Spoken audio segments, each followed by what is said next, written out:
तो 7 दिन 7 रात अंधेरा कलयुग में आएगा। अच्युतानंद जी ने इसके बारे में लिखे हैं। साइंटिस्ट लोग पागल हो जाएंगे, क्या हो रहा है, उसका नतीजा क्या है। 7 दिन 7 रात अंधेरा कब होगा, इसको भी अच्युतानंद ने लिखे हैं। पर ये कब होगा मैं नहीं बताऊंगा, पर उन्होंने एक संकेत दिए हैं।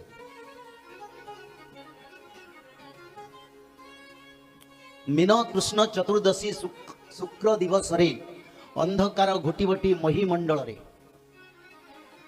उसको हरिदास महाराज ने लिखे। 7 दिन जे अंधार बोल सूर्य न होइबे देखा, श्रृगाल कुकुर घरे पशिजिबे केही न पाइबे रक्षा। 7 दिन अंधेरा होगा, जंगली जीव जंतु घर में घुसेंगे और चुन चुन के मारेंगे, सबको नहीं मारेंगे, भक्तों को छोड़ेंगे।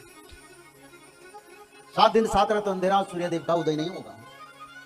वैज्ञानिक लोग आजकल तो बोलते हैं आगे कुछ दिन अंधेरा का समय आ रहा है, पर ये 7 दिन 7 रात होगा, ज्यादा नहीं।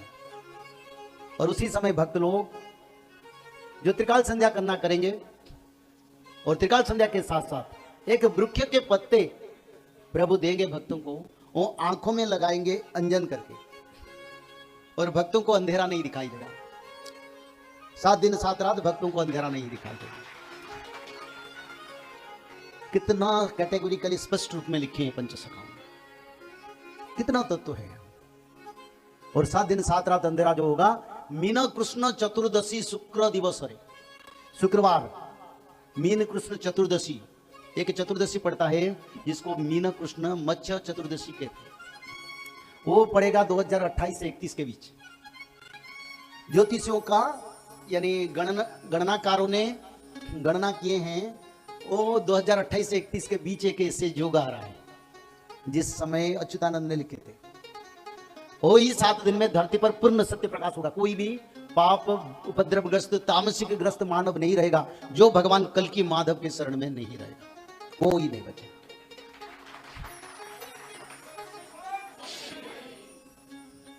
वो समय करीब आ रहा है।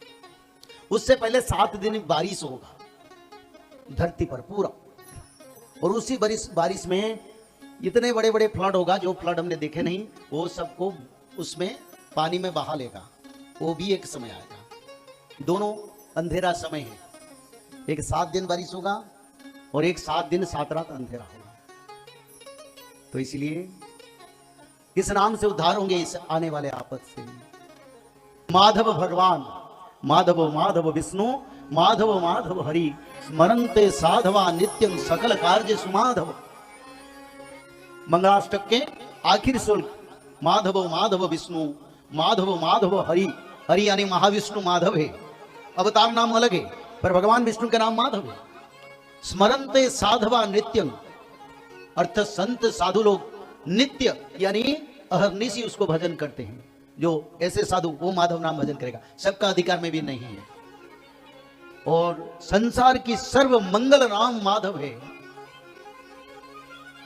तो इसलिए जो लोग 7 दिन 7 रात अंधेरा को सम्मुखीन होना चाहते हैं, आगे बढ़ना चाहते हैं, भगवत प्राप्ति, निर्वाण, वैकुंठ प्राप्ति, सत्ययुग को जाना चाहते हैं, माधव नाम भजन करो और राम हरे कृष्ण हरे भजन करो त्रिकाल संध्या, तब जाएंगे, नहीं तो नहीं होगा। क्योंकि इसके लिए मंत्र विधान नित्य पंचसखाओं ने भी किए। कौन सा मंत्र, कैसे?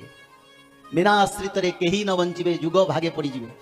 अच्युतानंद बोले बहुत लोग परिहास करेंगे, निंदा करेंगे, तर्क करेंगे, पर आश्रय नहीं लेंगे तो युग समय का जो हिस्सा, कलयुग का हिस्सा में उनका हिस्सा चले जाएगा, सत्य युग हिस्सा में नहीं रहेंगे। सर्वधर्मम परित्यज्य मामेकम शरणं व्रज। हे भक्तों, सब परित्याग करके भगवान विष्णु के शरण में जाओ और भगवान विष्णु के पूजा करो और भगवान विष्णु के परम पवित्र नाम माधव नाम भजन करो। इससे तुम्हारा ही उद्धार हो सकता है, उसके सिवा और कोई चारा नहीं है। मीन कृष्ण चतुर्दशी 7 दिन 7 रात अंधेरा, सूर्य देव उदय नहीं होंगे, चंद्र देव उदय नहीं होंगे।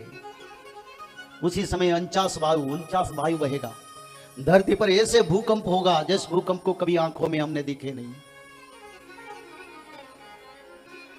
उसी समय धरती को धारण करने वाला धरती माता अपना सर ऊंचा करेगा, क्योंकि वो सत्ययुग बनाएगा। कलयुग में सोया है, सत्ययुग में ऐसे वो बैठेगा, क्योंकि कलयुग की इतना पाप बढ़ गया, धरती माता दब गया। उठ नहीं पाता है और सर उठाएगा। इसको अच्युतानंद जी ने लिखे, पाताले वासुकी टेकी वो मुंडो तिनी थरोजे कंपी वो ब्रह्मांड। 3 बार भूकंप होगा, आखिर भूकंप। और उसी समय क्या होगा? उसी समय सूर्य देव पश्चिम दिशा में उदय होंगे और पूर्व दिशा में अस्त होंगे। सृष्टि का बड़ा परिवर्तन होगा। उत्तर मेरु दक्षिण मेरु बदल जाएगा। प्रचलित जदी मेरु शीतता जाति बन नहीं के नटरंती खड़वाक्यं सज्जनानां कदाचित। अच्युतानंद जी ने दृढ़ता के साथ बताए, अगर पूर्व ध्रुव पश्चिम को जाएगा, पश्चिम ध्रुव पूर्व को जाएगा, पर मेरे वाणी में कोई परिवर्तन नहीं होगा, क्योंकि ये निराकार विष्णु के वाणी है। उनके निर्देश पर इस शास्त्र का मैंने रचना किया। बड़ा दृढ़ता के साथ बताया, क्योंकि भक्त लोग डर जाते हैं और भक्त लोग इतना दृढ़ नहीं हुए। उनको दृढ़ बनाने के लिए उन्होंने लिखे, बोले ये जो नॉर्थ पोल साउथ पोल परिवर्तन हो सकता है, वाणी में परिवर्तन नहीं होगा, क्योंकि ये स्वयं प्रभु के वाणी है। और उसी समय भगवान 7 दिन 7 रात अंधेरा के बाद धरती पर स्वर्ग लोक बसाएंगे। स्वर्ग लोक में जैसे मृत्यु नहीं होता है, सब देवता बन जाते हैं, तो सारे भक्त देवता जैसे बन जाएंगे, किसी का मृत्यु नहीं होगा। इच्छा अनुसार भोजन रहन सहन सब मिलेगा। सुवर्ण पात्र में सब भोजन करेंगे, क्योंकि उसको गोल्डन युग कहते हैं। और सभी भक्त भगवान विष्णु के पूजा करेंगे। कोई परंपरा, कोई धर्म, कोई गुरु, कुछ भी नहीं रहेगा। एक गुरु कल की भगवान। मैंने आंध्र प्रदेश गया था, हैदराबाद, 10-15 दिन पहले, 12-13 दिन पहले। एक मां है, शोभा राजू उनका नाम है। उन्होंने करीब हजार भजन रचना किया, और उनको वहीं का लोग मीराबाई कहते हैं। अपना जीवन भक्ति से समर्पण, पूरा त्याग है। उन्होंने जब भविष्य मालिका के बानी सुना, आंखों से आंसू बहने लगा भक्ति से, और मेरे चरण में आ गए। उनका तो 25,000 फॉलोअर्स है, बड़ा आश्रम में हैदराबाद में। मैं बोला मैं कुछ नहीं करूंगा, मेरा क्या क्या है। तो बोला आपने जो बताया मेरे शरीर रोमांचित होता है, सच में प्रभु आएंगे। और एक बात, अनामाचार्य जिन्होंने बड़े संत थे, जिसकी परंपरा में हम हैं, उन्होंने लिखे थे कल के भगवान इसी कलयुग में आएंगे, भक्त लोग दर्शन करेंगे। बस वही मन में मेरा आ गया। तो इससे भक्ति भी है। सब परंपरा भूल गए, अपना शिष्य गुरु सब भूल गए, क्योंकि जो समय, इस समय को हमको समझना पड़ेगा। कुछ समय था वो बदल गया, अभी जो समय उसको समझना पड़ेगा, बुझना पड़ेगा, अनुसरण करना पड़ेगा। नहीं तो युग की जो युग शेष का जो भाग है, और इसको भी अच्युतानंद जी ने लिखे हैं, केवल भगवान विष्णु के मंत्र के सिवा सब मंत्र का कोई मूल्य नहीं रहेगा, उसको भी लिखे। तो इसलिए 7 दिन 7 रात अंधेरा से पहले आप लोग नाम, भजन, कीर्तन, त्रिकाल संध्या, भागवत पठन करो, घर में सत्संग करो। फालतू में टीवी से समय नष्ट ना करके घर में पति पत्नी परिवार बच्चों बच्ची के साथ बैठ के भागवत जी पढ़ो और उसका विश्लेषण करो, तुम्हारा शरीर पवित्र होगा। नहीं तो कैसे हम जाएंगे? धर्म का शरीर नहीं बनेगा तो कैसे जाएंगे? कम से कम 3 साल त्रिकाल संध्या ना करने से शरीर शुद्धि नहीं होगा। मैं बताता हूं इसको। 3 वर्ष के बाद शरीर अमर बन जाएगा, उससे पहले जो मर जाएंगे उनको मुक्ति होने जाएगा। कुछ लोग भी 3 साल कर नहीं पाते हैं, उनका मृत्यु हो जाता है, उनको वैकुंठ प्राप्ति भी होता है। जो लोग रहने वाले उसको वो रहेंगे, वो लोगों का 3 साल पूरा करने के लिए भगवान उनको पहले से शक्ति दी है। तो इसलिए त्रिकाल संध्या के साथ साथ माधव नाम